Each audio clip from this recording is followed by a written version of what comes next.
Hello दोस्तों, आज के इस वीडियो में एक्सरसाइज 1.3 का दूसरा पार्ट करेंगे। देखिए, पहला सवाल है, ऐसे 3 संख्याएं लिखिए जिनके दशमलव प्रभाव अनसमानी अनावर्ती हो। तो देखिए, 3 संख्या लिखना है तो सबसे पहले हम कोई भी संख्या लिख लेते हैं। जैसे मान लीजिए 74 लिखा। अब इसमें अनसमानी अनावर्ती होनी चाहिए, मतलब संख्याएं रिपीट भी ना हो और शांत भी होना चाहिए, मतलब कटे भी ना। तो 74 लिखेंगे, दोबारा 74 लिखेंगे, उसमें 1 0, फिर से 74 लिखेंगे 2 0, फिर से 74 लिखेंगे 3 0, फिर 74 लिखेंगे 4 0। इस प्रकार से ये क्या होगा, अनसमानी अनावर्ती होगा।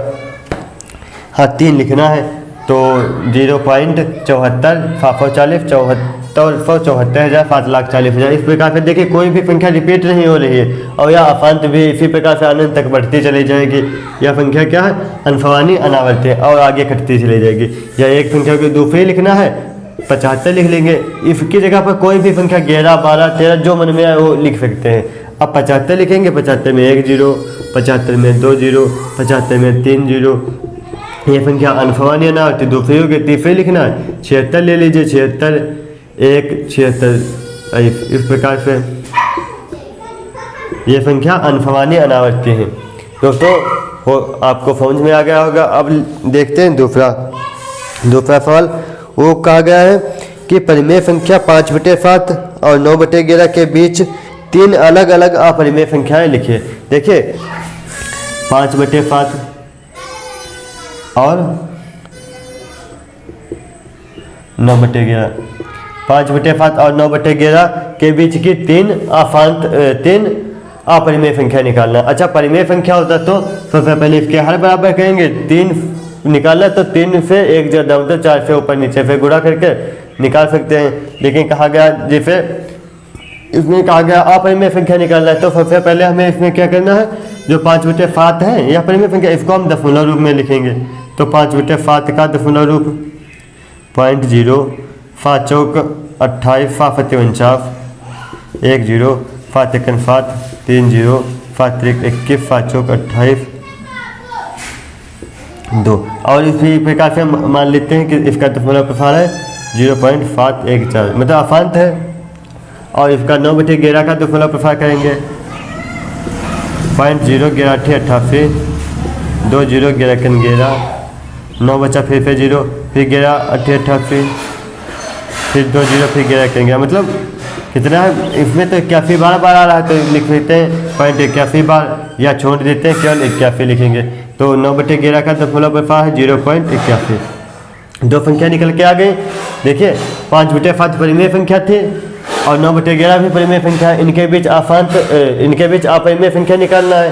तो सबसे पहले 5/7 को दशमलव रूप लिख लिया, 9/11 का दशमलव रूप लिख लिया। अब इसके बीच में क्या लिखना है, अपरिमेय संख्या लिखना है। तो देखिए, इसमें पॉइंट के बाद 2 संख्या लेते हैं, 71 और इसमें 81। 71 और 81 के बीच की कोई भी 3 संख्या लिख दीजिए। जैसे हम 71 के बाद 72, 73 और 74, ये 3 संख्या लिख ली।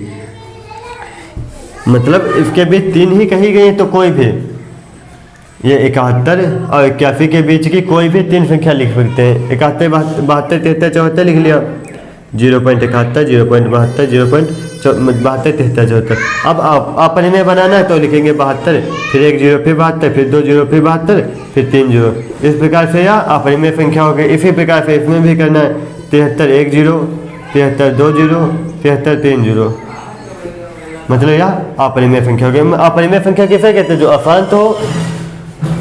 अशांत होनी चाहिए और वह संख्या रिपीट भी नहीं होनी चाहिए। तो ये संख्या अशांत भी और कोई भी संख्या रिपीट नहीं हो रही है। मतलब पहले 72 आया और 720, 7200, 72,000, इस प्रकार से कोई भी संख्या रिपीट नहीं हो रही है।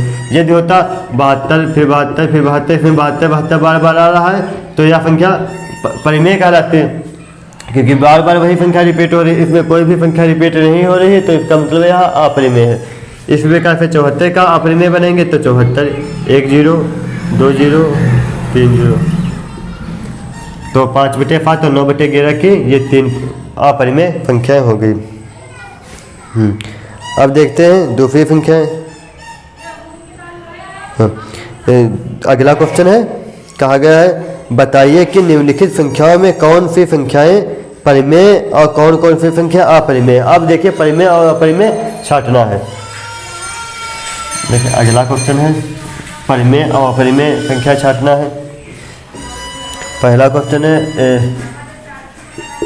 √23, दूसरा है √15 225, तीसरा है 0.3596, चौथा है 458458, और पाँचवा है 1.10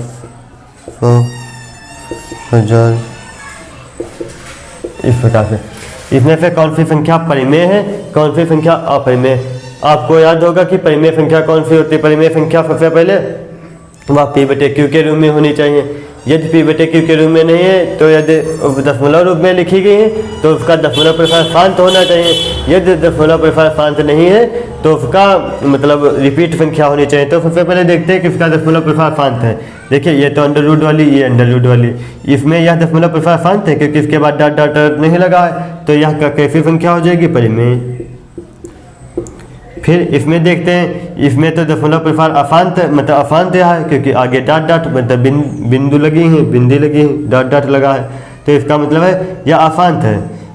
फिर देखते हैं क्या कोई संख्या रिपीट हो रही है, तो इसमें भी 478, फिर से 478, इसका मतलब फिर आगे 478 लिखा होगा, फिर से 478 लिखा होगा, मतलब संख्या रिपीट हो रही है, तो इसका मतलब है यह भी संख्या परिमेय है। इसमें देखते हैं ये भी अशांत है। फिर देखते हैं अशांत तो है, फिर देखेंगे कि कोई संख्या रिपीट हो रही है। यहाँ पे 10 है, यहाँ पे 100 है, यहाँ पे 1000 है, यहाँ पे 10,000 है, इसका मतलब इसमें संख्या रिपीट नहीं हो रही, तो यह कैसी संख्या होगी, अपरिमेय। अपरिमेय। अब बच्चे ये दो संख्याएं, ये दो संख्या यदि रूट के अंदर वाली संख्या पूर्ण वर्ग संख्या है, मतलब किसी न किसी का वर्गमूल है, तो वह संख्या परिमेय होगी। यदि किसी का वर्गमूल नहीं है तो वह संख्या अपरिमेय हो जाएगी। तो √23 मतलब 23 किसी का वर्गमूल नहीं है, मतलब यह पूर्ण वर्ग संख्या नहीं है, तो यह कैसी संख्या हो जाएगी, अपरिमेय। क्योंकि अपरिमेय क्यों, क्योंकि √23 किसी का वर्गमूल नहीं होती। और √225 देखेंगे किसी का वर्गमूल है या नहीं, तो 225 15 का वर्गमूल है, क्योंकि 15 × 15 225 होता है। एक जोड़ा बाहर निकल के आ जाएगा, मतलब 15 का वर्गमूल है, तो यह 15 का वर्गमूल है, तो 15 तो परिमेय संख्या है, तो इसका मतलब है यह परिमेय संख्या है। दोस्तों इस प्रकार से यह एक्सरसाइज समाप्त हो जाती है। मैं आशा करता हूँ कि आपको यह समझ में आ गया होगा। यदि आपको यह वीडियो समझ में आ गया हो तो अपने सभी दोस्तों के पास शेयर कीजिएगा। धन्यवाद, मिलते हैं अगले वीडियो में।